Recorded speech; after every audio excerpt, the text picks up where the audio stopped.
কিসের জন্য এসেছেন? কি ব্যাপার এখানে?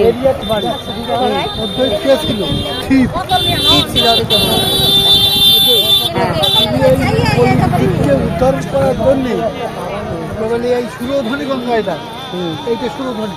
আচ্ছা, এই ধানের বছরে গঙ্গা যারা সুরধ্বনি আরাধনা করতো, তবে তুমি একজন আসো, আসে কলিদ্বীপকে উদ্ধার করো। আচ্ছা, এই যে করতে করতে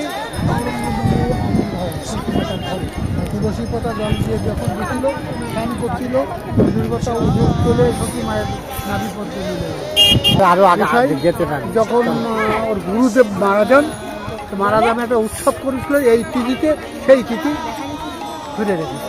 সেই তিথি অনুযায়ী এখনো সেই তিথি অনুযায়ী চলছে। গোবিন্দ দাদ হয়েছে, গোবিন্দ দাদ, গোবিন্দ দাদ, গোবিন্দ দাদ, রবীন্দ্র দাদু। হ্যাঁ হ্যাঁ, সেই তিথি। আচ্ছা, হরে কৃষ্ণ। তাহলে এই নদীটাকে কি নদী বলা হয়? সুরধ্বনি। সুরধনী না? তাহলে এই নদীতেই জল তুলসী দিয়েছিল। তুলসী ওই ঘাটে, ওই যে মন্দিরের ওই ঘাটে, ওইদিকে ঘাট না? ওইখানে বসে উনি সুরধ্বনি দিয়ে একটা করে তুলসী পত্র ভাসাইছিল। আচ্ছা, ডাকছিলেন মহাপ্রভুর আনার সুরধ্বনি কি আর কি মানে একটা করেছিলেন মহাপ্রভু। আচ্ছা, আচ্ছা, আচ্ছা। এটা কি সেই গঙ্গার জল না?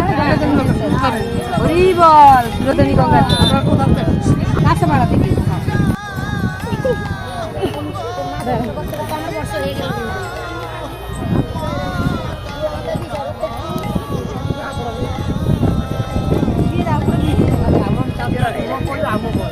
চলো, হয়ে গেছে। আচ্ছা, আচ্ছা।